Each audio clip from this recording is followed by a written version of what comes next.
హల్లెలూయా, హల్లెలూయా. దేవునికి స్తోత్రం. మరి ఈ నెలలో చివరి మాసంలో 3వ వారము మనమందరం కూడా దేవుని యొక్క సన్నిధిలో మరి దేవుని ఆరాధించడానికి వచ్చాను. ప్రాముఖ్యమైనటువంటి సమయంలోనికి మనం వచ్చాము. వాక్యాన్ని ధ్యానించుకోవాలి కనుక దయచేసి మీ దగ్గర ఉన్నటువంటి బైబిల్లో వాక్య భాగాన్ని మీరు చదవాలని కోరుతున్నాను. ఈ దినమున అదే వాక్య భాగాన్ని కూడా సువార్త వాక్య భాగంలో మనం చదువుకున్నాం. మరి ఒకసారి కొన్ని వచనాలు మనం చదువుకోవాలని నేను కోరుతున్నాను. లూకా రాసిన సువార్త 2వ అధ్యాయం. లూకా రాసిన సువార్త 2వ అధ్యాయం 15వ వచనం నుండి 21వ వచనం వరకు మార్చి చదువుకుందాం. అందరం లేచి నిలబడినట్లయితే ఈ వాక్య భాగాన్ని చదువుకుందాం.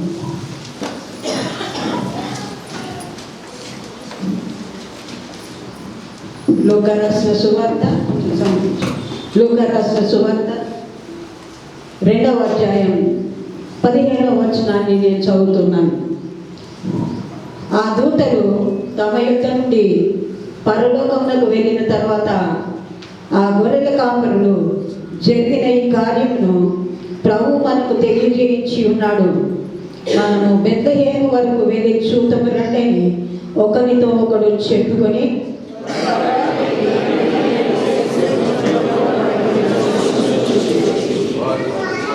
వారు చూచి ఈ శిశువుల గురించి తమతో చెప్పబడిన మాటలు ప్రచురము చేసిరి.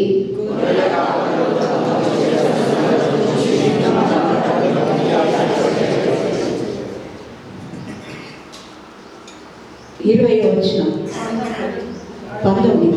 అయితే మరి ఆ మాటలన్నీ తన హృదయంలో తలపోసుకొనొచ్చు భద్రము చేసుకొనెను.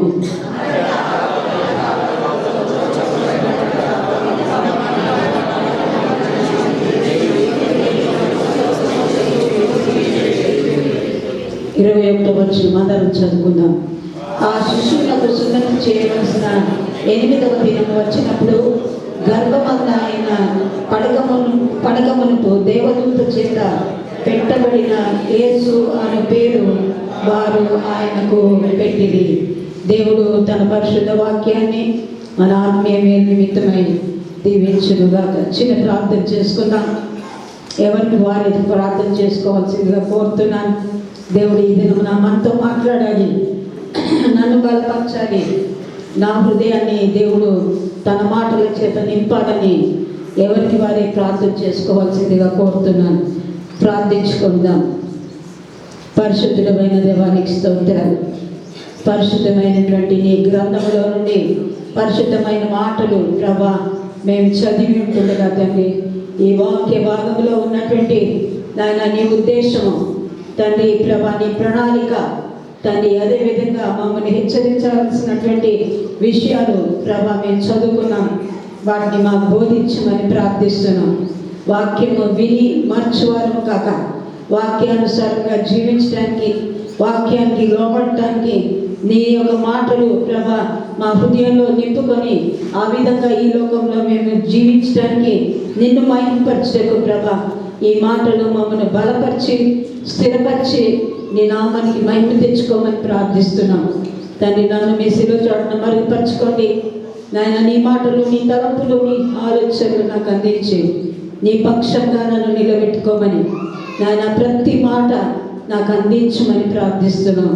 నా యొక్క సొంత జ్ఞానం వలన కానీ నా యొక్క చదువు వలన కానీ నేను నిలబడలేదు, కానీ నాయన అయోగ్యురాలనని తండ్రి ప్రభా మళ్ళీ నాలో ఏంటి జ్ఞానం లేదని, నీ యొక్క మాటలు అర్థం చేసుకోవటానికి నా జ్ఞానం సరిపోదని నా బలహీనతని ఎరిగి నీ మీద ఆధారపడుతుండగా నన్ను బలపరచమని నీ నామాన్ని, నీ వాక్యాన్ని గొప్ప చేసుకోండి.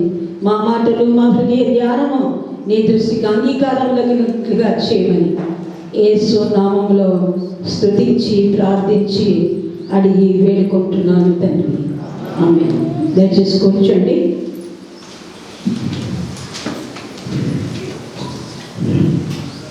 అనేక సంవత్సరాల నుండి, అంటే మన జ్ఞానం వచ్చినప్పటి నుంచి పుట్టుక క్రైస్తవులుగా ఉన్నటువంటి మనమందరం కూడా ఈ సందేశాలు వింటూనే వస్తున్నాం. అవునా కదండి? కొత్తగా వింటున్న వారు ఎవరైనా ఉన్నారా? యేసు ప్రభు పుట్టుక గురించి ఇంతవరకు విననటువంటి ఎవ్వరూ ఉండరు మన సంఘంలో అని అనుకుంటున్నాను నేను. కనుక ఇవన్నీ కూడా మనకు తెలుసు. పదే పదే మనం ధ్యానిస్తూ ఉన్నాం. పదే పదే వ్యక్తిగతంగా కూడా బైబిల్ పఠనం చేసుకుంటూ ఈ భాగాలను చదువుతూ ఉన్నాం. అయినప్పటికీ దేవుడు ఒక గొప్ప ఉద్దేశాన్ని కలిగి ఈ యొక్క వర్తమానాలన్నీ కూడా పరిశుద్ధాత్మ ద్వారా అనేకమంది భక్తుల ద్వారా మరి ఈ యొక్క వాక్య భాగాలు మన కొరకు రాయించి ఒక చక్కటి పరిశుద్ధ గ్రంథంగా దాన్ని రూపించి మన ముందు పెట్టారు. అదే హీబ్రూ భాషలో కానీ గ్రీక్ భాషలో కానీ అది తర్జుమా చేయబడకుండా ఉంటే మనం ఈ రోజున మనకు రక్షణ వచ్చి ఉండేది కాదు. మనం చదువుకునే వారం కాదు. మనకు స్వేచ్ఛగా మన చేతులు బైబిల్ ఉండేది కాదు. కానీ దేవుడు మహాకృపను బట్టి ఈ బైబిల్ గ్రంథాన్ని, పరిశుద్ధ గ్రంథాన్ని మరి అనేక భాషల్లోనికి తర్జుమా చేయబడటానికి అనేక మంది భక్తులను దేవుడు వాడుకున్నాడు. తన ఆత్మ చేత మరి వారిని నింపి ప్రతి ఒక్కరికి ఒకే అర్థాన్ని ఇచ్చేటువంటి రీతిగా వారు అనేక భాషల్లోనికి తర్జుమా చేయగలిగారు. వాటికి దేవుడు ఇచ్చినటువంటి జ్ఞానాన్ని బట్టి మరి నా చేతిలో, మీ చేతిలో ఈ బైబిల్ గ్రంథాన్ని దేవుడు మనకి పెట్టినందుకు దేవునికి మనము కృతజ్ఞతాస్తుతులు చెల్లించబద్ధులమై ఉన్నాం. కనుక అనేకసార్లు విన్నటువంటి మాట, అందరికీ తెలిసినటువంటి యేసు ప్రభు యొక్క పుట్టుక గురించినటువంటి వివరాలు అనేకసార్లు మనం ధ్యానించాం. దేవుడు ఈ దినాన మనతో ప్రత్యేకంగా మాట్లాడాలని నేను కోరుకుంటూ, దేవుడు నా హృదయంలో పెట్టినటువంటి ఈ మాటలు సంఘం ఎదుట పంచుకోవడానికి దేవుడు నాకు ఇచ్చినటువంటి అవకాశాన్ని బట్టి దేవుడిని నేను స్తుతిస్తూ మరి మీ అందరినీ కూడా ఈ వాక్యాన్ని శ్రద్ధగా ఆలకించాలని నేను ఆహ్వానిస్తున్నాను. దయచేసి సెల్ ఫోన్స్ వారు ఎవ్వరూ ఆడుకోవద్దు. సంఘానికి వచ్చినటువంటి నేను పదే పదే చెప్తూ ఉన్నాను, యవనస్తులు మరి వాక్యాన్ని వినటానికి చర్చిలో కూర్చోవాలి. వాయిద్యాలు వాయించేసి పాటలు పాడేసి వెళ్ళిపోవటం కాదు. వాక్యాన్ని వినాలి. వాక్యమే మారుస్తుంది. వర్షిప్ మార్చదు. వర్షిప్ మనము స్తుతి చేయటం. కానీ దేవుడు మనతో మాట్లాడాలంటే మనం దేవుడి మాటలు ధ్యానం చేయాలి. కనుక ఆ మాటలు విన్నప్పుడే మన జీవితంలో మార్పు వస్తుంది. ఒకవేళ మనం వినకపోతే ఆ మార్పును దేవుడు మనలో చూడలేకపోతాడు. కనుక వాక్యానికి ఎక్కువ ప్రాధాన్యత ఇవ్వాలి. మన ప్రార్థన కంటే, వర్షిప్ కంటే, మనం చేసే ఇతర సత్కార్యాల కంటే కూడా దేవుని మాటలకు మనం ప్రత్యేకమైనటువంటి గౌరవాన్ని ఇవ్వాలి. అప్పుడు మన జీవితాలు ఆశీర్వదించబడతాయి. అది గమనించాలని నేను కోరుతూ ఉన్నాను.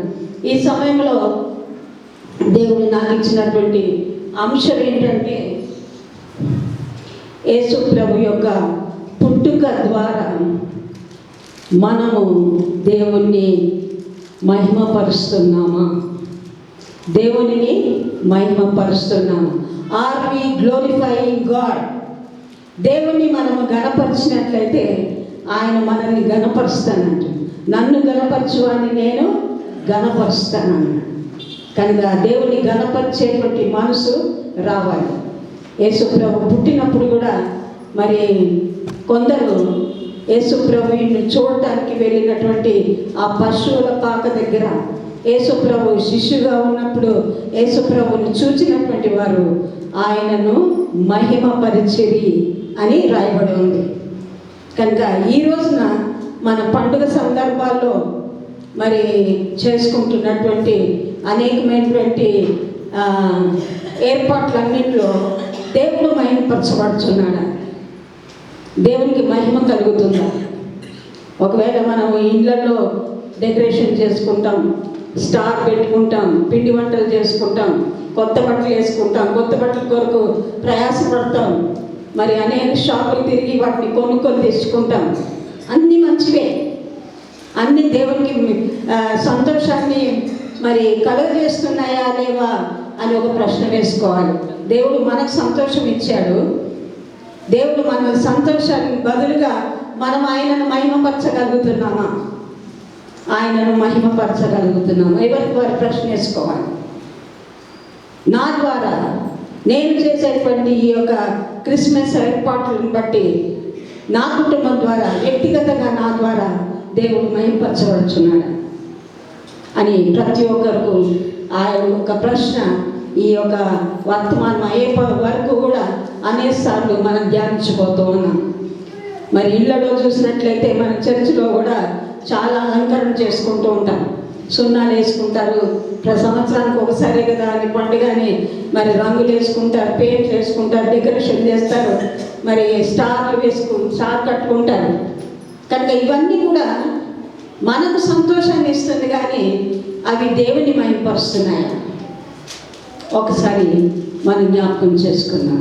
మనం చదువుకున్నటువంటి వాక్య భాగంలో 2వ అధ్యాయము 19వ వచనంలో ఒక మాట రాయబడి ఉంది. ఇక్కడ మొట్టమొదటిగా ఒక వ్యక్తిని నేను పోయిన మొదటి వారంలో నేను ధ్యానం చేశాను, మరియమ్మ గురించి కదా. మరి ఈసారి కూడా కొన్ని మాటలు మరియమ్మ గురించి చెప్పాలి అని నేను అనుకుంటున్నాను. ఎందుకంటే 2వ అధ్యాయంలో మనం ధ్యానించబోతున్నటువంటి ఆ యొక్క అంశంలో మరి మరియమ్మ కూడా ఉంది. కనుక 19వ వచనాన్ని మనం చదువుకున్నట్లయితే అక్కడ రాయబడినటువంటి మాట ఏంటంటే, అయితే మరియా ఆ మాటలన్నీ తన హృదయములో తలపోసుకొనుచు భద్రము చేసుకొనెను. ఏం చేసుకుందంటండి? భద్రం చేసుకుందంట. ఏం భద్రం చేసుకుందండి? మనమైతే ఏం భద్రం చేసుకుంటాం? మనకున్నటువంటి బంగారము లేదా మనకున్నటువంటి కాస్ట్లీ వస్త్రాలు, ఏవైనా పట్టు వస్త్రాలు ఉంటే జాగ్రత్తగా పెట్టుకుంటాం. మనకున్నటువంటి విలువైనటువంటి వస్తువులను జాగ్రత్తగా పెట్టుకుంటాం. ఎవరైనా ప్రేమతో మనకి ఇచ్చినటువంటి బహుమతులను మనం జాగ్రత్తగా పెట్టుకుంటాం. ఒకవేళ మనకి ఇష్టం లేనటువంటి వారు ఏదైనా గిఫ్ట్ బహుమానాలు ఇస్తే అవి మర్చిపోతాం కూడా. ఇచ్చిన వాళ్ళని మర్చిపోతాం, ఆ బహుమతిని కూడా మర్చిపోతాం. కానీ ఆ మరియమ్మకి ఇచ్చినటువంటి బహుమానం ఏంటంటే, ఆ యొక్క తల్లి గర్భాన్ని దేవుడు ఏర్పాటు చేసుకొని లోకరక్షకుని ఆమె గర్భంలో నుండి మరి ఈ లోకానికి వచ్చినటువంటి మార్గము ఆ గర్భం. కనుక అనేక విషయాలు మాట్లాడుకున్నారు. అంటే మొదటి అధ్యాయంలో మనం చూసినట్లయితే అక్కడ జ్ఞానులు వచ్చారు, గొర్రెల కాపురులు వచ్చారు, మరి హేరోదు ఉన్నాడు. వీళ్ళందరూ కూడా ఈ యొక్క యేసు ప్రభు యొక్క జన్మలో పారిభాగస్తులై ఉన్నారు. వాళ్ళు హేరోదు ఏమైనా యేసు ప్రభు పుట్టాడంటే సంతోషించాడండి? ఏమైనా దేవుడికి మహిమ కలిగించాడా? ఒకసారి చెప్పండి. ఆయనలో ఏమొచ్చింది? యూదుల రాజుగా పుట్టినవాడు ఎక్కడ ఉన్నాడు అని ఆ ప్రశ్నకి ఆయన కలవరపడిపోయాడంట. నాకంటే గొప్ప రాజు వస్తాడేమో, నా రాజ్యం ఆయనకు చెందుతుందేమో, నా సింహాసనం మీదకి ఆయన వస్తాడేమో, నాకు వారసుడుగా ఉండే నా కుమారుడు రాకుండా ఈ యొక్క యూదుల రాజైపోతాడేమో అని ఆయనలో భయం వచ్చింది, కలవరం వచ్చింది. కనుక యేసు ప్రభు యొక్క జన్మ కొందరికి కలవరాన్ని పుట్టించింది. కనుక ఆ యొక్క కలవరంలో ఆయన ఏం చేశాడంటే ఒక కుట్ర పన్నాడు. తనలో ఉన్నటువంటి ఆలోచన జ్ఞానులకు చెప్పకుండా మీరు వచ్చి ఆయన ఎక్కడున్నాడో కనుగొని నాకు తిరిగి వచ్చి చెప్పండి, నేను కూడా ఆరాధిస్తాను అన్నాడు. నిజమైన ఆరాధన అది. నిజంగా దేవుని గ్లోరిఫై చేయడానికి అన్నాడు ఆ మాటలు. ఎందుకు అన్నాడు ఆ మాటలు? ఆయన కుట్ర పన్ని చంపడానికి అనుకున్నాడు. కానీ హృదయంలో ఎవరికి తెలిసింది ఆ మాట? దేవునికి తెలుసు. అందుకని జ్ఞానులను తీసుకొని వెళ్ళి మళ్ళీ ఏ రోజు దగ్గర నిలబెట్టాడు ఆ దేవుడు? నిలబెట్టలేదు. God is a great thinker, అంటే ఆలోచనకర్త. మనకు కూడా ఎవరైనా కుట్ర చేయాలంటే దేవుడు అక్కడి నుండి తప్పిస్తాడు. మన మీద ఎవరైనా ఈర్షపడుతున్నారంటే మనల్ని వారి నుండి దూరపరుస్తాడనమాట. యేసు ప్రభు రావడానికి ఒక ఉద్దేశంతో వచ్చాడు, కానీ యేసు ప్రభు హేరోదుతో చంపబడటానికి రాలేదు, కనుక అది తప్పించాడు. ఆ యొక్క సన్నివేశాన్ని జరగకుండా చేశాడు. దేవుని ఉద్దేశమే నెరవేరింది. కనుక మా హేరోదు దేవునిని మహిమపరచలేదు. యేసు ప్రభు పుట్టాడు, రక్షకుడు పుట్టాడు, మీకు తోడుగా ఉంటాడు, ఆయన మీ పాపాలను క్షమిస్తాడు అని ఇన్ని మాటలు చెప్పినా ఆ మాటల మీద లక్ష్యం ఉంచలేదు. కానీ ఆయన అసూయ కలిగి, కక్ష కలిగి ఆయన చంపాలనుకున్నాడు. కనుక కక్షలు మరి ఈ యొక్క అసూయలు ఉన్నప్పుడు దేవుడు మహిమ పొందడు. కానీ మరియమ్మ జీవితంలో ఆమె కన్యక గర్భవతి అయి కుమారుని కలును అన్నప్పుడు భయపడింది. దయాప్రాప్తురాలా, నీకు శుభం కలుగుతుంది అన్నప్పుడు కూడా ఆమె భయపడింది. కానీ అది జరిగింది. అనేక విషయాలు మాట్లాడుతూ ఉన్నారు. మరి జ్ఞానులు వచ్చారు, చూశారు, ఆ బహుమతులు ఇచ్చారు. కాపరులు వచ్చారు, చదువు లేదు, యేసు ప్రభువుని ఆరాధించారు. వారికి తెలియజేయబడినట్లుగా అవన్నీ కూడా జరిగినవని వారు నమ్మారు. ఆ తర్వాత మనం చూసినట్లయితే మరియమ్మ ఈ మాటలన్నీ కూడా తన హృదయంలో ఏం చేసుకుందంటే భద్రము చేసుకుంది. కనుక మనము దేవుని మాటలను మన హృదయంలో భద్రము చేసుకుంటే వి గ్లోరిఫై గాడ్. ఆయన మాటలు మన హృదయంలో ఉంచుకుంటే దేవుడు మహిమ పొందుతాడు. మన జీవితంలో ఆయన మహిమ నాకు చెల్లుతుందా, మాకు కలుగుతుందా అని ఆయన గమనిస్తున్నటువంటి దేవుడు. కనుక నీ జీవితంలో దేవుని మహిమపరచాలంటే ఒకే ఒక మార్గం ఏంటంటే ఆయన వాక్యాన్ని బాగా చదవాలి, ఆ వాక్యాన్ని బాగా అర్థం చేసుకున్నాను. ఎందుకు రాయబడింది, ఇది నా కొరకే రాయబడింది అని అనుకోవాలి. అది వేరే వాళ్ళకు, నా పక్క వాళ్ళకు వీళ్ళకు దీవెనలు వస్తాయి, వీళ్ళకి శాపాలు వస్తాయి అని చెప్పడానికి కాదు మనం బైబిల్ చదివేది. దేవుడు నేను ఆ వాక్యాన్ని నా హృదయంలో భద్రం చేసుకుంటే నా ద్వారా దేవుడు మహిమపరచబడతాడు. ఆ విధంగానే మీరు దేవుని మాటలు, బైబిల్ గ్రంథంలో ఏ మాటలు అయితే ఉన్నాయో, మరియమ్మ ఏ విధంగా తన హృదయంలో భద్రం చేసుకుందో ఆ వాక్యాన్ని మనం భద్రం చేసుకున్నప్పుడు దేవుడు మనల్ని దీవిస్తాడు. ఆ భద్రం చేసుకునే దానికి ఒక క్లూ ఉందండి. అంటే దేవుని యొక్క వాక్యాన్ని మనం శ్రద్ధగా ఆలకిస్తున్నాం అన్నమాట, శ్రద్ధగా దాన్ని చదువుతున్నాం అన్నమాట. అది మన హృదయంలో నాటుకుందన్నమాట. నాటుకున్నటువంటి విత్తనం ఏమవుతుందండి, ఫలిస్తుంది. కనుక ఆ ఫలింపును దేవుడు చూడాలని ఆశపడుతున్నాడు. కనుక ఆ వాక్యము మన హృదయంలో ఉంటే ఆయన మహిమ పొందుతాడు. ఎంతమంది దేవుని మహిమపరచాలనుకుంటున్నారు చెప్పండి, మీరు చేతులు ఎత్తండి, పెద్దగా ఎత్తండి. ఎంతమంది దేవుని మహిమపరచాలి అంటే దేవుని వాక్యాన్ని బాగా చదవాలి, మీరు ఎక్కువగా చదవాలి. ఆ ఎక్కువగా చదివింది ఏంటంటే ఒక కథల పుస్తకం లాగా చదవటం కాదు, లేదా ఒక న్యూస్ పేపర్ చదివినట్లు ఈరోజు న్యూస్ పేపర్ చదివితే అది పాతదైపోతుంది, రేపు మళ్ళీ చదవదాన్ని. అలాంటి పుస్తకం కాదు బైబిల్ గ్రంథం. నువ్వు చదివిందే మళ్ళీ చదువు, ఇంకో రీతిగా అర్థమవుతుంది నీకు. వేరు వేరు విధాలుగా దేవుడు నీతో మాట్లాడతాడు. కనుక ఎవరో చెప్పిన మాటలు, టీవీలో విన్నటువంటి మాటలు మన హృదయంలో దాచుకోవటం కాదు, మనముగా ఈ పరిశుద్ధ గ్రంథాన్ని చదవాలి. ఈ యొక్క వాక్యంలో జీవం ఉన్నది. చాలాసార్లు నేను చెప్తూ ఉంటాను, ఈ వాక్యాన్ని చదివినప్పుడల్లా మీకు ఎక్కడైనా బలహీనతలు ఉంటే అవి స్వస్థపడతాయి. I'm the witness for that. నేను ఎప్పుడైతే వాక్యాన్ని బాగా చదువుతానో నాకు నూతనమైనటువంటి బలం వస్తుంది. దేవుడు శక్తినిస్తాడు, స్వస్థతనిస్తాడు, బలపరుస్తాడు. అలాంటి ఆసక్తి మనకు కలిగినప్పుడు హృదయంలో ఏముందన్నమాట, దేవుని వాక్యం ఉందన్నమాట. మరియమ్మ ఏ విధంగా దేవుని మాటలు, ఆమె కుమారుని గురించి చెప్పబడినటువంటి మాటలు తను విన్నదో వాటిని భద్రము చేసుకుంది. మనం కూడా దేవుని వాక్యాన్ని భద్రం చేసుకోవాలి. హృదయం అనేదంట, దానిలో ఏదైనా ఉంటే ఏ దొంగ కూడా కన్నం వేయరంట. ఎవరైనా దొంగిలిస్తారా? మన హృదయంలో ఉన్నది ఇంట్లో ఉన్నదైతే దొంగిలిస్తాడేమో, బ్యాంకులో ఉన్నాయైతే దొంగతనం జరుగుతుందేమో, కానీ మన హృదయంలో ఉన్నది ఎవరు దొంగతనం చేయరు కదా. కానీ ఏ ట్రెజర్ మనం పెట్టుకోవాలి? వాక్యమైనటువంటి ట్రెజర్ మన హృదయంలో ఉండాలి.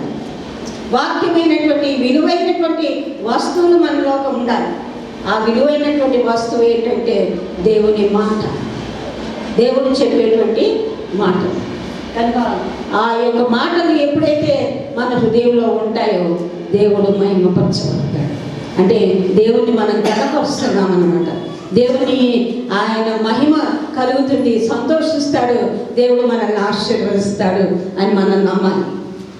మొదటి వ్యక్తి యేసు ప్రభు యొక్క పుట్టుక దినాల్లో మరియమ్మ దేవుని మహిమపరిచింది. ఏ విధంగా మహిమపరిచింది? ఆ మాటలు తన హృదయంలో భద్రం చేసుకుంది. తన హృదయంలో నుండి ఒక కత్తి దూసుకొని పోవును అంటే తన మా యేసు ప్రభు పొందేటువంటి మరణాన్ని గురించి కూడా ఆ ప్రవచనం వచ్చినప్పుడు ఆ మాటలు కూడా తన హృదయంలో భద్రం చేసుకుంది. తన కన్నులారా చూసింది తన కుమారుడు ఏ విధంగా శ్రమపడుతున్నాడు, ఏ విధంగా సిలువ వేయబడ్డాడో, ఏ విధంగా కొరడాతో కొట్టబడ్డాడో తన కన్నులారా చూసింది. అవన్నీ కూడా తన హృదయంలో భద్రపరుచుకుంది. అదే తనకు విలువైనటువంటి ఆ యొక్క ట్రెజర్ అన్నమాట, ధననిధి ఆమెకు అది దేవుని మాటలు. రెండవ ఎగ్జాంపుల్ మనం చూసినట్లయితే అదే వాక్య భాగంలో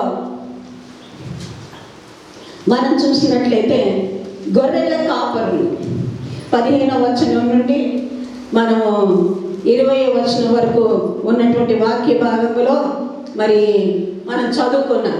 పై వచనంలో 8 నుండి 14 వచనాలలో మనం చదువుకున్నట్లయితే అక్కడ చెప్పబడినటువంటి మాట ఏంటంటే చూడండి, నేను చదువుతున్నాను. 9వ వచనం. ప్రభువు దూత వారి వద్దకు వచ్చి నిలిచెను. ప్రభువు మహిమ వారి చుట్టూ ప్రకాశించినందున వారు మిక్కిలు భయపడి, అయితే ఆ దూత భయపడకు, ఇదిగో ప్రజలందరికీ కలుగబోవు మహా సంతోషకరమైన సువార్తమానము నేను మీకు తెలియజేయుచున్నాను. మహా సంతోషకరమైన శుభవర్తమానం ఎవరికి తెలియజేయబడిందండి? గొర్రెల కాపరు. వాళ్ళు ఏమన్నా చదువుకున్నారా? ఈ లోకంలో సమాజంలో వారు పెద్ద ప్రఖ్యాతి ఉందా? పేరు ప్రతిష్టలు ఉన్నాయా? వారికి ఏమైనా కీర్తి ఉందా? వారు ఏమైనా ధనవంతులా? వాళ్ళు ఏమైనా ఐశ్వర్యవంతులా? చాలా దరిద్రులండి. గొర్రెల కాపర్లు అంటే ఏముండదు, ఇల్లు కూడా ఉండదు, ఒక పాకలో ఉంటారు. ఆ పశువులతో పాటు వాళ్ళు కూడా జీవిస్తుంటారు, అక్కడే అడవిలో జీవిస్తుంటారు, పశువులతో జీవిస్తుంటారు. కానీ అటువంటి ఆ యొక్క పశువుల కాపరులను, గొర్రెల కాపరులను దేవుడు దర్శించాడు. ఏ విధంగా దర్శించాడు? ఒక వింతైన అద్భుతం జరుగుతోంది. ఏం జరుగుతుందండి? యేసు ప్రభు పుట్టగానే ఆకాశం తెరవబడింది. పరలోకంలో ఉన్నటువంటి దేవదూతలందరూ భూమి మీదకి వచ్చారంట. ఎందుకు? భూమి మీద ఉన్నాడు దేవుడు కనుక భూమి మీదకి వచ్చారు వాళ్ళందరూ. ఏ విధంగా వచ్చారు? ఒక సైన్యముగా వచ్చారంట. సైన్య సమూహము అని అక్కడ రాయబడింది 13వ వచనంలో. వెంటనే పరలోక సైన్య సమూహము ఆ దూతతో కూడా నుండి ఆ మొట్టమొదటిగా దూత వచ్చింది. ఆ దూత ఎవరైనా ఉంటారు? దూతలకు లీడర్, ప్రధాన దూత అని మనం అనుకోవచ్చు. ప్రధాన దూతల్లో ఉన్నటువంటి దూతల పేరు ఎవరైనా చెప్తారా? గాబ్రియేలు దూత, మికాయేలు దూత, రఫాయేలు దూత, లూసిఫర్ కూడా ఒకప్పుడు ఉండింది, కానీ ఇప్పుడు అది సైతాను. అది కూడా ప్రధాన దూతనేనండి ఒకప్పుడు. కానీ ఆ ప్రధాన దూత ఆ సైన్యానికి, దూతల సైన్యానికి అధిపతిగా ఉన్నప్పుడు పరలోకం నుండి దిగి వస్తున్నారు, సైన్యంగా వస్తున్నారు. ఎక్కడికి వస్తున్నారండి? రాజగృహానికి రావట్లేదు, హేరోదు భవనానికి రావట్లేదు, గొప్ప ఇంటికి రావట్లేదు, ఐశ్వర్యవంతుల ఇంటికి రావట్లేదు, దరిద్రుల ఇంటికి రావట్లేదు, చదువుకున్న వాళ్ళ ఇంటికి రావట్లేదు. ఎక్కడికి వచ్చారు? అడవిలోకి వచ్చారు. రాత్రి పూట చీకటిగా ఉండగా ఆ గొర్రెల కాపరులు గొర్రెలను మేపుకుండా, ఆ రాత్రికాలం గొర్రెలన్నీ పడుకున్నాయి, వీళ్ళు మంట కాచుకుంటున్నారు.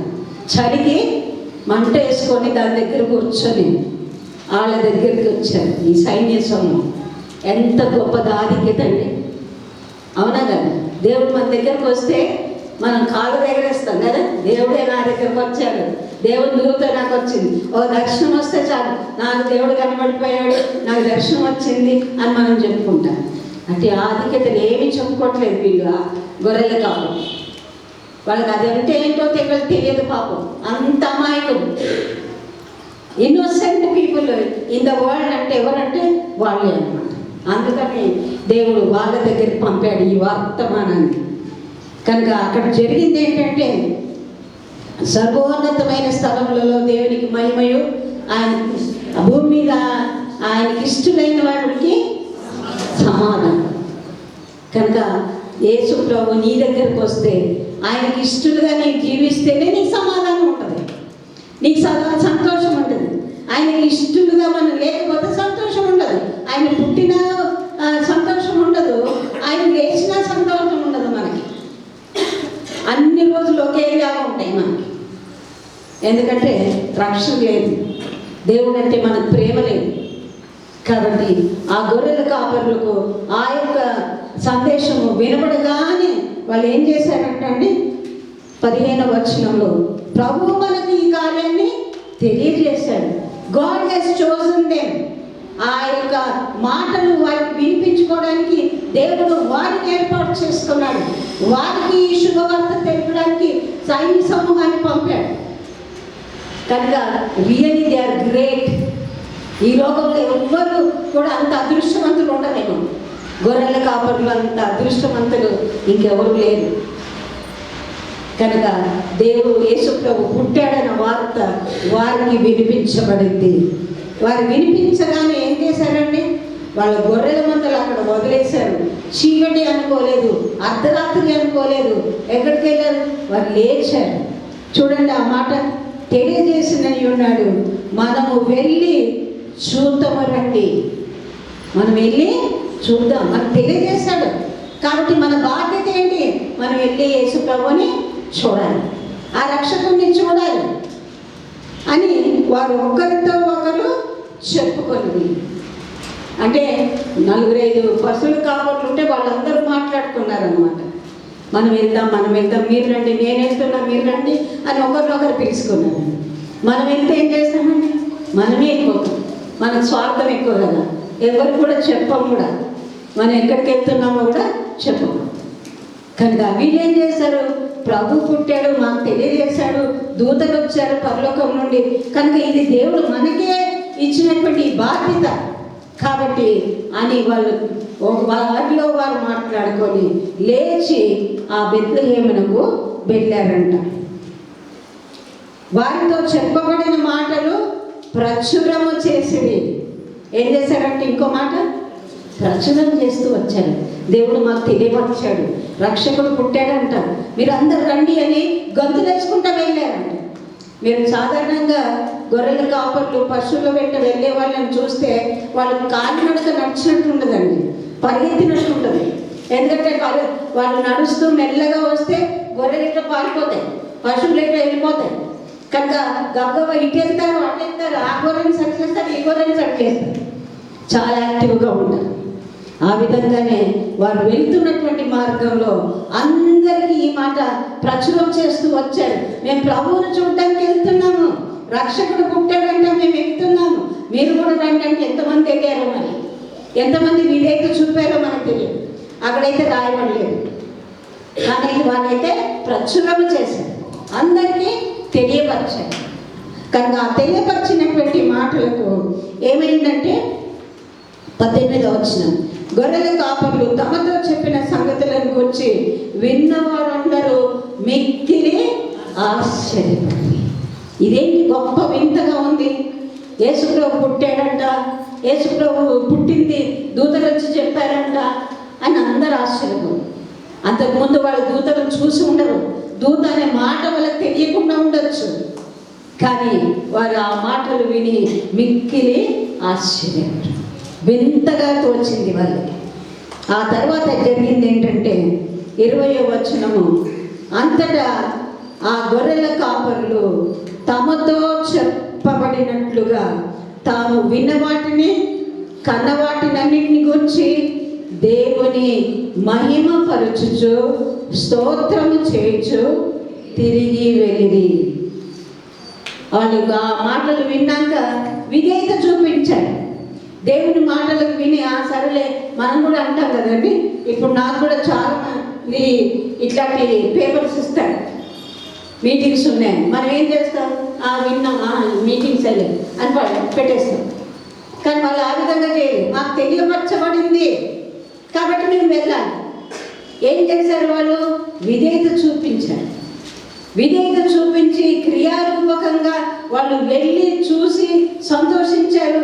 దేవుణ్ణి స్తోత్రము చేసి దేవుని మహిమపరిచారు. ఎన్ని సంవత్సరాల నుండి యేసు ప్రభు పుట్టాడు, యేసు ప్రభు రక్షకుడు, యేసు ప్రభు మన పాపాలు క్షమిస్తాడు, ఆయన రక్తం కార్చాడు, ఆయన శిలువ మరణం పొందాడు, మన కొరకే మన భారాన్ని, మన పాపాన్ని, మన అతిక్రమాన్ని, మన అపరాధాన్ని ఆయన మీద వేసుకొని మనకు శిక్ష పడకుండా చేశాడని మనం ఎన్నిసార్లు ఆయన స్తోత్రం చేస్తున్నాం, ఎన్నిసార్లు మనం ఆయన గ్లోరిఫై చేస్తున్నాం. మనం ఒకసారి ప్రశ్నించుకోండి, నా కొరకు యేసు ప్రభు శిలువలో చనిపోయాడంటే నేను ఎంతగా దేవుని స్తుతించాలి. Are we glorifying God? దేవుని మహిమపరుస్తున్నామా? దేవుడు మన మాటల ద్వారా దేవుడు మహిమ పొందుతున్నాడా? మనం ఎవరికైనా చెప్పగలుగుతున్నామా? నన్ను చూసిన వాళ్ళు దేవుని చూసిన వాళ్ళుగా చేయాలి అని మనం కోరుకోవాలి. అటువంటి జీవితం దేవుడు మన నుండి కోరుకుంటున్నాడు. వాళ్ళు ఏం చేశారంట? దేవుణ్ణి మహిమపరుస్తూ స్తుతిస్తూ తిరిగి వెళ్ళారు. కనుక మనం ఈ రోజున వస్తున్నాం, చర్చికి వెళ్తున్నాం, ప్రతి వారం వస్తున్నాం, ప్రతి వారం దేవుని వాక్యం వింటున్నాం. ఎప్పుడైనా మీరు ప్రభా ఈరోజు మాకు అందించబడినటువంటి ఈ వాక్యాన్ని బట్టి ప్రభా నేను మార్చబడ్డాను, నేను బలపరచబడ్డాను అని దేవుని వాక్యం కొరకు ఎప్పుడైనా దేవుని మహిమపరిచారా? విన్నాము, వెళ్ళిపోతున్నాం, విన్నాము, దులిపేసుకొని వెళ్ళిపోతున్నాం, అంతేనా? Are we glorifying God? మనకి అవకాశం ఇచ్చాడు, చక్కగా కూర్చొని దేవుడిని మహిమపరుచుకుంటున్నాం. ఇక్కడ దేవుని వాక్యాన్ని వినడానికి మనకు ఒక మంచి ఆలయాన్ని దేవుడు ఇచ్చాడు అని ఎప్పుడైనా మనం కృతజ్ఞత కలిగి ఆయన మహిమపరుచుకుంటున్నామా మన జీవితం ద్వారా?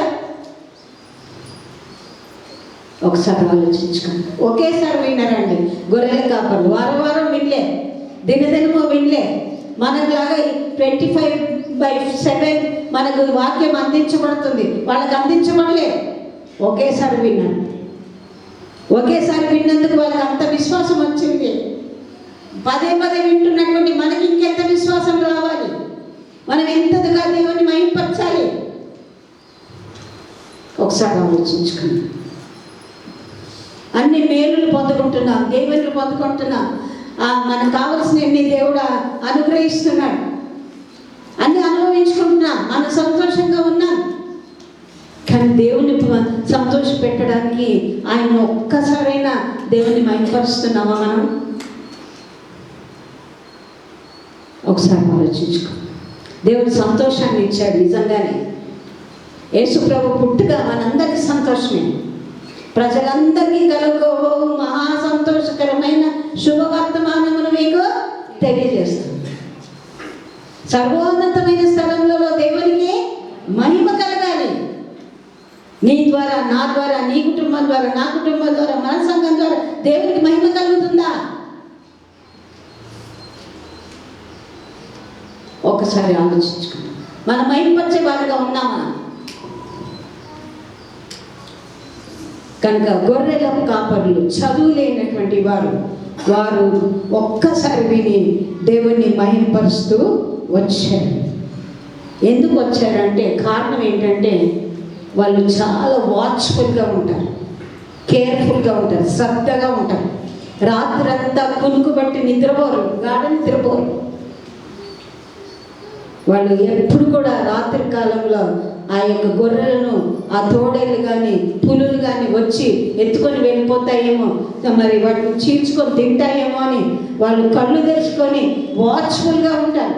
వాళ్ళు నిద్ర మానుకొని వాళ్ళు ఆ కాపర్లను, ఆ యొక్క గొర్రెలను కాచుకుంటూ ఉంటారు. వాళ్ళు చలికి వాళ్ళకి చలియరా? వాళ్ళు బయట ఉండాలి అంటే వాళ్ళకు ఎక్కడైనా హీటర్స్ ఉన్నాయా? మంట కాసుకుంటున్నారు కర్రపుల్లలు ఏరుకొచ్చి.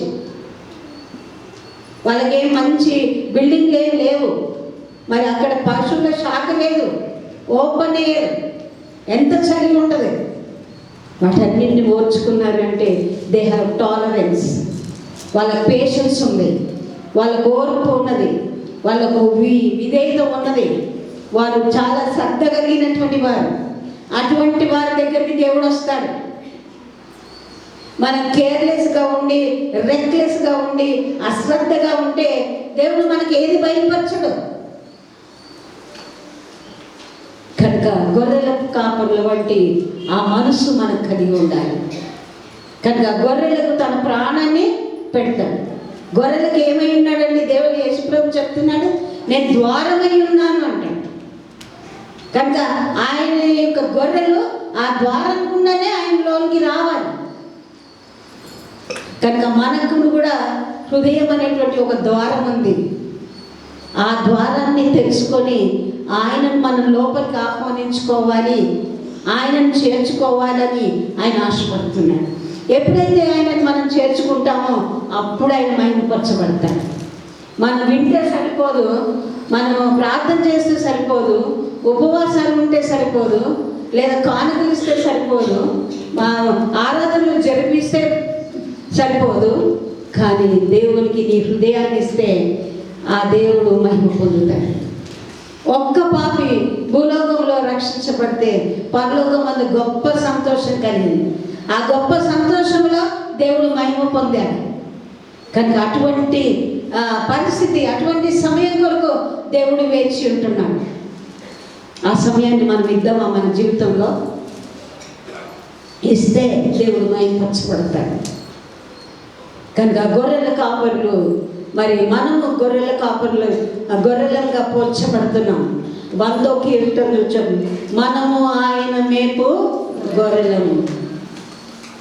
ఆయన గొర్రెలుగా ఉండటానికి ఇష్టపడితేనే, ఆయన మన గొర్రెల కాపరి అయితేనే ఆయన మందలో ఉంటాం. మనం వేరే మందలో నుండి కూడా గొర్రెలు నా దొడ్డిలోనికి రావాలని నేను కోరుకుంటున్నాను అంటాడు.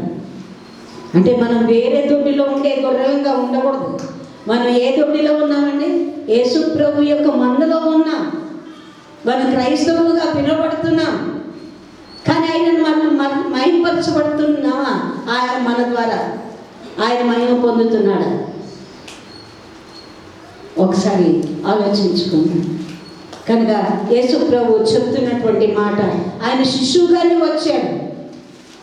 ఆయన ఇంకా శిశువుగానే లేడు. ఆయన 33 సంవత్సరాలు జీవించాడు. క్రీస్తు శకము 34వ సంవత్సరంలో ఆయన యొక్క పరిచయం ఇక్కడ ముగించాడు. దేని కొరకైతే పంపబడ్డాడో అది నెరవేర్చబడింది. తండ్రి దగ్గరికి వెళ్ళాడు. అక్కడ విజ్ఞాపనకర్తగా, మధ్యవర్తిగా ఉన్నాడు. మన కొరకు ఆయన విజ్ఞాపన చేస్తున్నాడు. పరిశుద్ధాత్మను ఇక్కడ పంపాడు మనతో కూడా ఉండటానికి. మనకు ఆయన ఆత్మల కాపరిగా ఉన్నాడు. ఇప్పుడు ఏమై ఉన్నాడండి? అందరు చెప్పండి. ఆత్మల కాపరి. నీ ఆత్మ కావాలి, నీ శరీరం కాదు. నీ ఆత్మ ఆయనకు కావాలి, నీ హృదయం ఆయనకు కావాలి. నువ్వు ఇవ్వగలుగుతున్నావు. నువ్వు ఇచ్చినప్పుడు ఆయన మహిమ పొందుతాడు. నీ హృదయంలో చోటు ఇచ్చినప్పుడు ఆయన మహిమ పొందుతాడు. కనుక ఆయన గొప్ప ఆత్మల కాపరి, గొప్ప కాపరి, ప్రధాన కాపరి అయి ఆయన మన జీవితంలో ఉండాలి. మన యొక్క కుటుంబ జీవితం వ్యక్తిగతంగా ఉండాలి, కుటుంబంలో ఆయన కాపరిగా ఉండాలి, సంఘంలో కూడా ఆయన ప్రధాన కాపరిగా ఉండాలి. కనుక ఆ విధంగా ఉన్నప్పుడే, ఆ యొక్క హైరార్కీలో మనం వచ్చినప్పుడే దేవుడు మహిమ పొందుతాడు. అది గమనించాలి. ఆ తర్వాత మనం చూసినట్లయితే మనం చాలా వివరంగా వివరించబడినటువంటి సన్నివేశం ఏంటంటే, జ్ఞానులు దేవుణ్ణి మహిమపరిచారా లేదా? చెప్పాలి మీరు. మర్చారా? ఎట్లా మర్చారు? ఎట్లా మహిమపరిచారు? వాళ్ళు తూర్పు దేశమున ఆయన నక్షత్రమును చూసి యేసు ప్రభువును వెతుక్కుంటూ వచ్చారు. వాళ్ళకి ఎంత ఓపిక అండి, వాళ్ళకి అవసరం. ఉట్టి నక్షత్రాన్ని చూశాడు. వీళ్ళేమో శాస్త్రజ్ఞులు, జ్ఞానవంతులు, వీళ్ళకి శాస్త్రాలు తెలుసు, గ్రంథాలు తెలుసు, ఏం లిఖించబడ్డాయో తెలుసు. ఆ లేఖనాల ద్వారా వాళ్ళు తెలుసుకున్నారు ఒక రక్షకుడు పుడతాడని, బెత్లెహేములో పుడతాడని. ఆ యొక్క గ్రంథాలు చదివినప్పుడు వాళ్ళకి తెలిసిన విషయం ఏంటంటే యూదుల రాజుగా పుడతాడు బెత్లెహేములో అని వాళ్ళు వచ్చారు. కానీ ఆ నక్షత్రము వారిని ఎక్కడికి నడిపించిందండి? యేసు ప్రభు ఉండే వరకు వచ్చాడు. ఆయన నక్షత్రం కాబట్టి అది కదులుతుంటూ వచ్చింది. యేసు ప్రభు ఎక్కడైతే ఉన్నాడో అక్కడ ఆగిపోయింది. అంటే దేవుడు ఆ నక్షత్రాన్ని ఆయన కొరకే మరి సృష్టించాడు. ఆయన జన్మను ప్రకటించడానికే మరి దేవుడు అది సృష్టించాడు. కనుక ప్రకృతి కూడా ఆయనను మహిమపరుస్తూ ఉంది, ప్రకృతి కూడా ఆయనకు లోబడుతుంది. జ్ఞానులు అది చూసి అది ఫాలో అయ్యారు. అది యేసు ప్రభు ఉండే చోటి వరకు నడిపించింది. కనుక అక్కడికి వచ్చినప్పుడు అక్కడ జరిగినటువంటి సన్నివేశాన్ని ఒకసారి మన బైబిల్ గ్రంథంలో చదువుతాం. మత్తయి రాసిన సువార్త 2వ అధ్యాయం 10వ వచనం నుండి నేను చదువుతున్నాను. వారు ఆ నక్షత్రము చూచి అత్యానందభరితులై ఇంటిలోనికి వచ్చి తల్లి అయిన మరియను ఆ శిశువును చూచి సాగిలపడి ఆయనను పూజించి తమ పెట్టెలు విప్పి బంగారమును సాంబ్రాణిని బోలమును కానుకలుగా సమర్పించిరి, ఆయనను పూజించిరి అని రాయబడింది. ఇంకేం రాయబడిందండి?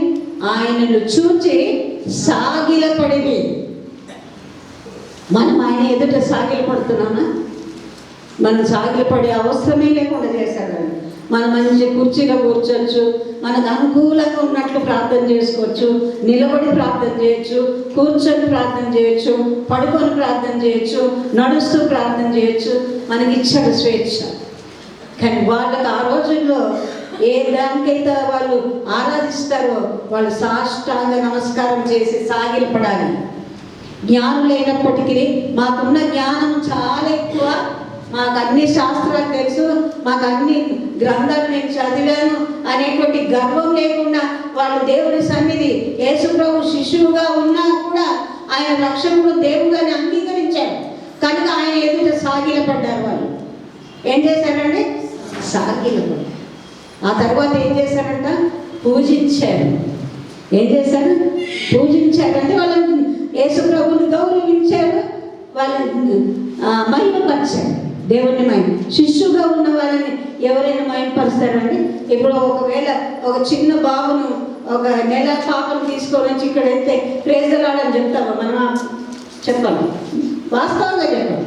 ప్రేజలాడని చెప్పాం కదా, ఎందుకంటే వాడికి అర్థం కాదు, వాడు మన మాటలకు స్పందించడు, వాడు మనం ఏం చెప్తున్నాడో తెలియదు. కాబట్టి మనం చెప్పాం. యేసు ప్రభు చెప్పాడు, పూజించాడు. ప్రభువా నువ్వే దేవుడు, నీవే మా రక్షకుడు అని సాగిలపడ్డాడు. దేవుని మహిమపరిచారు. దేవుని ఇంకో విధంగా మహిమపరిచారు. వాళ్ళు ఏ విధంగా మహిమపరిచారండి? వాళ్ళు ఎక్కడో బయలుదేరారు తూర్పు దేశాన్న. వాళ్ళు వస్తూ వాళ్ళకి కావాల్సినటువంటి ఆహారాన్ని తీసుకున్నారు, రొట్టెలు కట్టుకున్నారు. ఆ ఎండిపోయిన రొట్టెలే ఎన్ని సంవత్సరాలు తిన్నారో మనకు తెలియదు. తెచ్చుకున్నటువంటి నీళ్ళు కూడా అయిపోయి ఉండొచ్చు. ఆయా స్థలాల్లో ఆపుకుంటూ వాళ్ళ ఆహారాన్ని సేకరించుకొని నీళ్లు సంపాదించుకొని వాళ్ళ ప్రయాణాన్ని సాగిస్తూ వచ్చారు. చివరికి వాళ్ళు ఏం చేశారు? యేసు ప్రభుని కనుగొన్నారు. అంతవరకు కూడా వాళ్ళు విడిచిపెట్టలేదు. తప్పకుండా మేము చూడాలి, తప్పకుండా యేసు ప్రభుని చూడాలి. యేసు ప్రభు దేవుడని తెలియదు, వాళ్ళు రాజుగా ఎంచుకున్నారు అంతే. కానీ చివరిగా వాళ్ళు వచ్చి చూసింది రక్షకుని. వాళ్ళు సాగిలపడి ఆయనను పూజించారు. అంటే వాళ్ళు జ్ఞానులైనప్పటికీ కూడా ఆ చిన్న శిశువు దగ్గర వాళ్ళు సాగిలపడి నమస్కరించారు.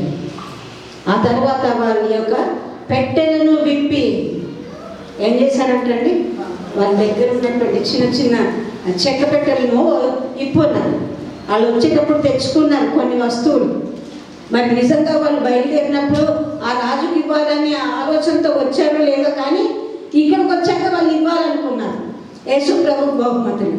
నేను అందుకే పోయిన వారం చెప్పాను కదా, బర్త్డే బాయ్కి గిఫ్ట్స్ ఇస్తాం, కానీ ఇప్పుడు మనం గిఫ్ట్స్ యేసు ప్రభుకి ఇవ్వట్లేదు, మనకే గిఫ్ట్స్.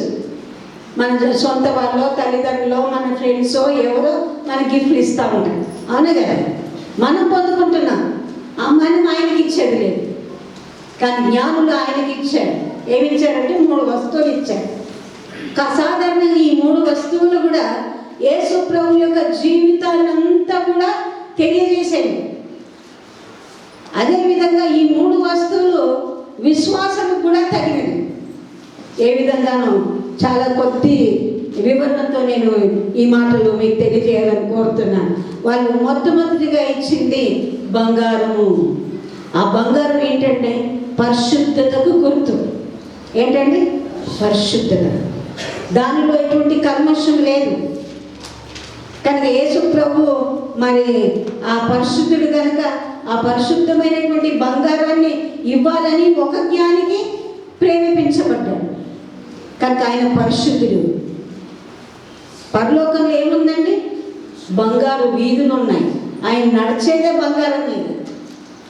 మనల్ని కూడా ఆ బంగారం మీద నడవటానికే ఈ రక్షకుడుగా ఈ లోకానికి వచ్చాడు, మనల్ని అక్కడ బంగారం మీద నడిపించడానికి. మనం ఆ కింద నేల కింద ఉండాల్సింది మనం మన ఒంటి మీద పెట్టుకుంటున్నాం ఇప్పుడు, అంతే తేడా. కానీ ఆ పరిశుద్ధంగా మనము దీన్ని జీవించాలని దేవుడు కోరుకుంటున్నాడు. ఆయన పరిశుద్ధుడు, మనం కూడా పరిశుద్ధంగా ఈ లోకంలో ఆయన కొరకు మహిమకరంగా జీవించాలని, మన జీవితాల ద్వారా ఆయన మహిమపరచబడాలని ఆయన కోరుకుంటున్నాడు. అది బంగారానికి ఉన్నటువంటి సాదృశ్యం. రెండవ వస్తువు ఏంటంటే సాంబ్రాణి. రెండవ వస్తువు సాంబ్రాణి అనగానే మనకు బాలింతలకు కానీ చట్టుపిల్లలకు కానీ పుట్టినప్పుడు వాళ్ళు ఆ సాంబ్రాణి వేస్తారు నిప్పులో. అది మంచి సువాసన ఇస్తుంది, అవునా కదా.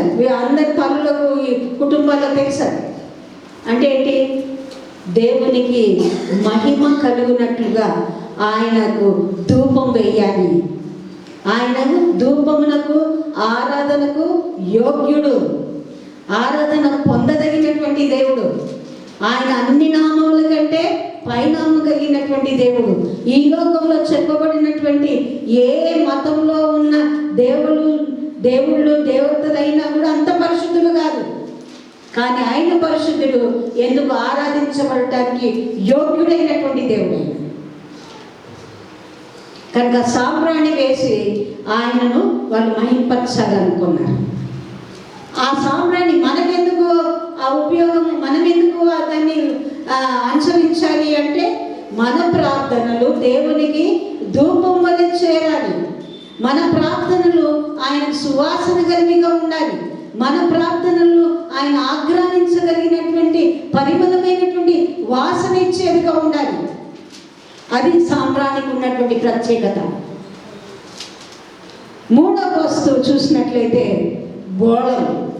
ఈ బోళము యేసు ప్రభు యొక్క జీవితానికి ఏ విధంగా అన్వయించుకోవాలి అంటే, ఆయన మన కొరకు శ్రమ పడినటువంటి ఆ శ్రమలన్నీ, ఆ అవమానాన్ని, ఆ ముళ్ళ కిరీటము, ఆ కొరడాల దెబ్బలు, మరి ఆ బల్లలతో పొడవడం, మరి మేకులతో కొట్టడం, సిలువ వేయబట్టం, ఆ 2 చేతుల మీద ఆయన మధ్యాకాశానికి భూమికి మరి వేలాడదీయబడటము, ఆయన పడినటువంటి శ్రమ, ఆయన మీద ఉమ్ము వేశారు.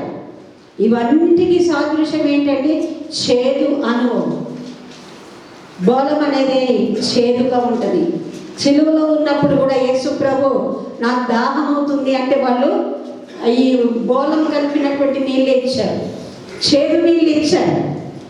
మనం చేదు నీళ్ళు తాగుతామా? ఏదైనా మందు కూడా చేదుగా ఉంటే ఇది వద్దులే అని ఆ కొన్న బాటిల్ కూడా అక్కడే ఉంటుంది టేబుల్ మీద, మనం వేసుకోం. కానీ ఆ యేసు ప్రభు అది తాగాడు, ఆ శ్రమల పాత్రను తాగాడు. ఈ పాత్ర నా దగ్గర నుండి తీసివేయని గెత్సెమనే తోటలో చెప్పాడు కదా యేసు ప్రభు తండ్రితో. కానీ అది తీయబడలేదు. ప్రభు తండ్రి నీ చిత్తమే అన్నాడు. కనుక ఆ పాత్రలో ఉన్నటువంటి ఆ శ్రమలన్నీ తాగాడు కనుక ఆయనకు శక్తి వచ్చింది. ఆ శ్రమలన్నీ అనుభవించడానికి ఆయన ఓర్చుకున్నాడు, సహనం కలిగి ఉన్నాడు. ఈరోజు నా బోళము మనకెందుకు సాదృశ్యం అండి? మనం అనుభవిస్తున్నటువంటి శ్రమలకి, మన శారీరకమైనటువంటి బాధలు, క్యాన్సర్ వ్యాధులు కావచ్చు, బీపీలు కావచ్చు, షుగర్ కావచ్చు, కిడ్నీ ప్రాబ్లం కావచ్చు, హార్ట్ ప్రాబ్లం కావచ్చు, ఇవన్నీ శ్రమలే. మనుషులు పెట్టే మాటలు కూడా మనకు శ్రమను, దుఃఖాన్ని కలుగజేసేవే. మనం కృంగిపోతూ ఉండవచ్చు, దుఃఖము ఉండొచ్చు, కన్నీళ్ళు కారుస్తూ ఉండవచ్చు. మరి మనం అనేకమైనటువంటి మాటలు ఇతరుల వలన మనము వింటూ ఉన్నాము. మనల్ని గురించి విమర్శించే వాళ్ళు ఉంటారు, అందరు మనల్ని మెచ్చుకునే వాళ్ళు ఉండరు. ఇవన్నీ మనం అనుభవిస్తున్నాం. అది అనుభవించడానికి ఒక అనుభవం మనం కలిగి ఉండాలని ముందుగానే ఆయన ఆ బోళాన్ని కూడా స్వీకరించారు. మనకు ఆ యొక్క ధైర్యము, మనకు ఆ యొక్క శక్తిని దేవుడు ఇవ్వటానికి ఆయన ముందుగా ఆ యొక్క బోళాన్ని తాగాడు. కనుక ఈ 3 వస్తువుల ద్వారా జ్ఞానులు ఏం చేశారండి? ఆయనను మహిమపరచిరి, ఆయనను మహిమపరచిరి. ఈ రోజున నీవు దేవుణ్ణి ఏ విధంగా మహిమపరచాలనుకుంటున్నావు? నీకున్న దాంట్లో ఇవ్వడానికి ఇష్టం ఉండదు. దేవుడిచ్చిన సమయమే దేవుడికి ఇవ్వడానికి, ప్రభువా నా దగ్గర సమయం లేదు, I'm very busy, very busy అంటాం. ఈ రోజుల్లో మనం 24 అవర్స్ పర్ డే అని అనుకుంటున్నాం కదా. 48 అవర్స్ అయినా కూడా మనం బిజీ మనకే. ఆ 48 అవర్స్ కూడా మనం బిజీగానే ఉంటాం. వారాన్ని 7 days అనుకుంటున్నాము, దేవుడు వారానికి 14 రోజులు చేసినా కూడా మనం బిజీ. ఎందుకంటే ఆయనకు సమయం ఇవ్వటానికి, ఆయన సమయం ఆయనకి ఇవ్వటానికే మనకు కష్టంగా ఉంది. మనదైతే ఇస్తాం, అయితే మనం అస్సలేయం. ఏది నీ దగ్గర ఉంది దేవునికి ఇచ్చి దేవునికి మహిమపరచడానికి? ఆయన ఏది కోరుకోవట్లేదు. నీ ధనాన్ని కోరుకోవట్లేదు, నీకున్న ఆస్తిని కోరుకోవట్లేదు, నీకున్న ఇల్లు కానీ, నీకున్న పొలాలు కానీ, నీకున్న బ్యాంక్ బ్యాలెన్స్ కానీ ఏది కోరుకోవట్లేదు. ఆయనకు కావాల్సింది నీ హృదయం మాత్రమే. ఆ హృదయం ఆయన దృష్టికి విలువైనది. నీ హృదయం ఆయన దృష్టిలో చాలా విలువైనది. ఆ విలువైన హృదయాన్ని ఆయనకి ఇస్తేనే ఆయన మహింపరచబడతాడు. ఇవ్వడానికి నువ్వు సిద్ధంగా ఉన్నావా? ఇచ్చినట్టు చేసి నేను ఇచ్చాను అని నువ్వు అనుకుంటున్నావా? సగం ఇచ్చి సగం ఇవ్వకుండా ఉన్నావా? నేను చాలాసార్లు ఒక కథ చెప్తాను. అన్ని గదుల్లో ప్రభు నువ్వు రావద్దు, ఒక గదిలోనే నేను నిన్ను ఉంచుతాను, ఈ గదిలోనే నువ్వు ఉండు, నేను అడిగినప్పుడు, నేను ప్రార్థన చేసినప్పుడు నువ్వు రా, నాకు సహాయం చేయి, మళ్ళీ నువ్వు ఆ గదిలోకి వెళ్ళి నువ్వు అందులోనే ఉండాలి. Don't interfere with me in weekdays, only on Sundays. ప్రభు ఒక్క సండే మాత్రం నీకు ఇస్తాడు, అది కూడా 2 గంటలు ఉంటే ఉంటాను, సగంలో వెళ్ళిపోతాను, నా ఇష్టం అది. అదేదో ఆయన కొసరుగా వేస్తున్నట్లు మనము ప్రభు నేను వస్తున్నా అంతే అంటే దేవుడు సంతోషిస్తాడా? అంటే దేవుడు మహిమపరచబడతాడా? He want total of you. నీ అంతా ఆయనకు కావాలని, హృదయంలోనూ అంతా ఉంటుంది. నీ తలపులు, నీ ఆలోచనలు, నీ క్రియలు అన్నీ కూడా హృదయంలో ఉండే ప్రారంభమవుతాయి. కనుక ఆ హృదయాన్ని కావాలనుకుంటున్నాడు. ఆ హృదయంలో నేను సింహాసనం వేసుకొని నా నా నా అని నేను అనుకుంటే ఆయన నువ్వున్న సింహాసనం మీదకి ఆయన రాడు, ఇంకో ఉండండి. ఆయనకున్న సింహాసనం మనకిస్తాడు, కానీ మనం ఆక్రమించుకున్న సింహాసనంలోకి ఆయన రాడు. అది గుర్తుపెట్టుకోండి. అందుకని ఎఫెసీ పత్రికలో, ఫిలిప్పీ పత్రికలో కూడా చెప్తాడు, ఎవడైతే రక్షించబడతాడో వాడిని నా సింహాసనం ముందు కూర్చుంటబెడతానన్నాడు. కానీ మనం ఆ విధంగా అంగీకరించమైన, కానీ మనం ఆయనను మహింపరచడానికి మనం ఏం చేస్తున్నాం? కొందరు నిద్రపోతున్నారండి, చాలామంది మీ పక్కన వాళ్ళని లేపండి. మనం ఏ విధంగా దేవుని మహింపరుస్తున్నాం? We are stealing his money, we are stealing his time, we are stealing his talents. మనకిచ్చినటువంటి అవకాశాలను, ఆపర్చునిటీస్ని, మనకిచ్చిన తలాంతులను మనం దొంగిలించుకుంటున్నాం, మన కొరకే వాడుకుంటున్నాం. ఆయన మహిమపరచడానికి మనకిస్తే మన మహిమ కొరకు వాటిని వాడుకుంటున్నాం. కాబట్టి ఈ రోజున మనం నేర్చుకోవాల్సింది ఈ యొక్క క్రిస్మస్ సీజన్లో ఆయనను మహిమపరచడానికి మాత్రమే. ఏది జరిగినా అది ఆయన మహిమ కొరకే జరగాలి. నేను చాలాసార్లు ఇదివరకు క్రిస్మస్ వర్తమానాలు ఇచ్చేప్పుడు కూడా చెప్పాను. మనం ఇంటి మీద క్రాస్ పెట్టుకుంటాము, కింద బార్ పెట్టుకుంటాము. బార్ అంటే తెలుసు కదా అందరికీ. అది దేవునికి మహిమనా? చెప్పండి, దేవునికి మహిమ కలుగుతుందా? కలుగు. దేవునికి మహిమపరిచేది ఏదైనా చేయండి మీరు. He's very happy. ఆయనను సంతోషపెట్టి, ఆయన మనల్ని సంతోషపెట్టాడు. క్రిస్మస్ పండుగ నుంచి ఆయన పుట్టుక ఈ లోకంలో ఆయన జన్మించి మనకు సంతోషాన్ని ఇచ్చాడు. మనము ఆయనను ఏ విధంగా సంతోషపరుస్తామో దాన్ని బట్టి ఆయన మహిమపరచబడతాడు.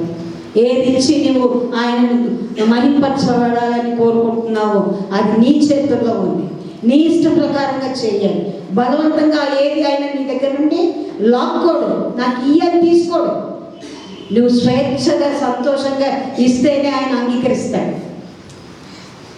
కనుక మనం ఏది చేసినా ఆయన మహిమ కొరకే చేయాలి. దేవుడు ఈ మాటలను మన వినికిడిలో దీవించునుగాక. ఆమె ఒక్కసారి చిన్న ప్రార్థన చేసుకోండి. ఎవరికో ఒక్క నిమిషం. పరిశుద్ధుడైన దేవానికి స్తోత్రం. విత్తబడినటువంటి వాక్యాన్ని బట్టి నీకు స్తోత్రం. ప్రభా, నిన్ను మహిమపరిచే ప్రతి కార్యము నాయన సంతోషంతో, సమర్పణతో, నాయన హృదయపూర్వకంగా, ఇష్టపూర్వకంగా మేము చేసి నేను మహిమపరిచే కృపను మా జీవితాల్లో, మా కుటుంబంలో, మా యొక్క సంఘంలో నాయన తండ్రి ఆ విధంగా నిన్ను మహిమపరిచే అవకాశాన్ని మాకు దయచేయమని ఈ వాక్యాన్ని నీ నామాన్ని గొప్ప చేసుకున్నందుకు నీకు స్తోత్రాలు, స్తుతులు చెల్లిస్తున్నాను. విన్నటువంటి వాక్యాన్ని విడిచిపెట్టకుండా నాయన అతని హృదయంలో భద్రపరచుకొని నీ మాటలు మరియమ్మ భద్రపరచుకున్నట్లుగా నీ మాటలు మా హృదయంలో భద్రపరిచి నేను మహిమపరిచే కృపను మాకు అనుగ్రహించమని, నన్ను కూడా ప్రభా మీ శిలోచట్ను మరుగుపరుచుకొని నన్ను నిలబెట్టుకున్నందుకై మీకు స్తుతులు చెల్లిస్తూ యేసు నామంలో స్తుతించి ప్రార్థించి అడిగి వేడుకుంటున్నాను. ఆమేన్.